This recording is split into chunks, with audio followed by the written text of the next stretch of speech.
Heyo everyone, it's me Anthium. Welcome to Two Tails, and I had a little bit of a history showcase to do. Now I had a bit of a passing conversation with Retro Rich and Viking Stu from Go Game Go. I recommend you check out both their channels. They were talking about being in bands, and I made a passing statement about how I had this very old saxophone that was a pre-World War II saxophone. Now there's a bit of a story behind my instrument, and that is my father was a military man, and he played saxophone in school, and he wanted all of us to learn music, and as such we were in band for most of our school life. Now I chose the saxophone, but my senior year in high school I wanted to be drum major. Was trying for my third year in a row, and was certain after the way it had gone that I was going to get it, and my band director said, no, I can't let you try out because the entire tuba section has quit, and well, you're one guy I know that can pick up the instrument over summer and be good enough for the plans for next year. So I wound up learning tuba that summer. Um, it made my senior year in band very easy, kind of as a gratitude for what I did. But I was ultimately told by the instructors I had a better sound quality on brass than woodwind. And after playing saxophone for many years, that kind of killed my interest in it. So I've not played this thing in 10 plus some odd years. Son, you're not wearing a mask. You can stop trying to block the camera, because I saw what you tried to do there.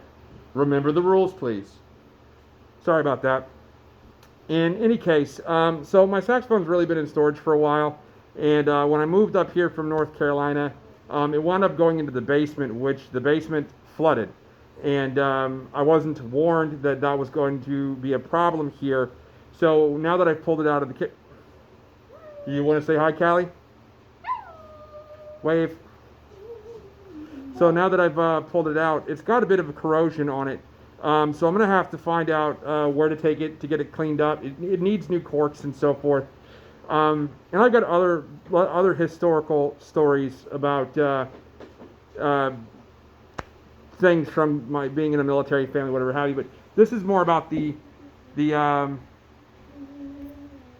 saxophone and the historical context there, and something I got today that'll be a bit of a showcase unboxing-ish thing as a surprise. But so let me show you.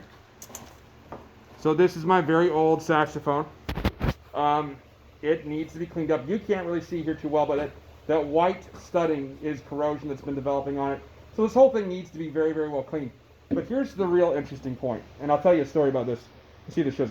So this engraving, I don't know if I can get it to focus. Hold on.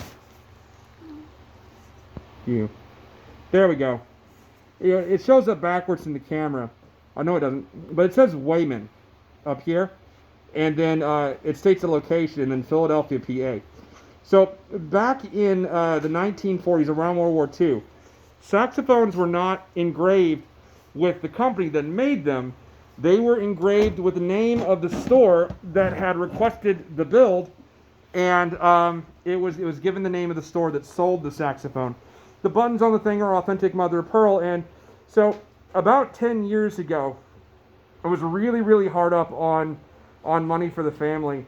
So I got this saxophone and one other saxophone I had at the time, because I had two, and I went to a local music pawn shop, and I tried to sell my saxophones. And of course, they bought the current one.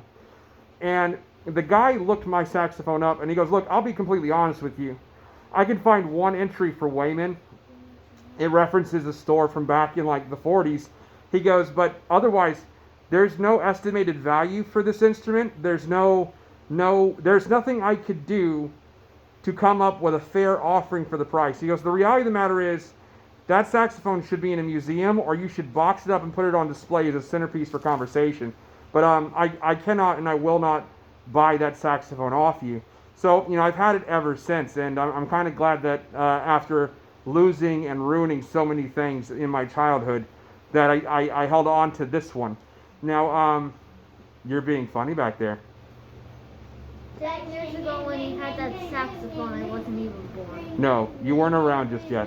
1 year before. That's right. Now, I lost my train of thought there, so I'm going to wrap this up real quick. So one last thing. So my family has a number of cats.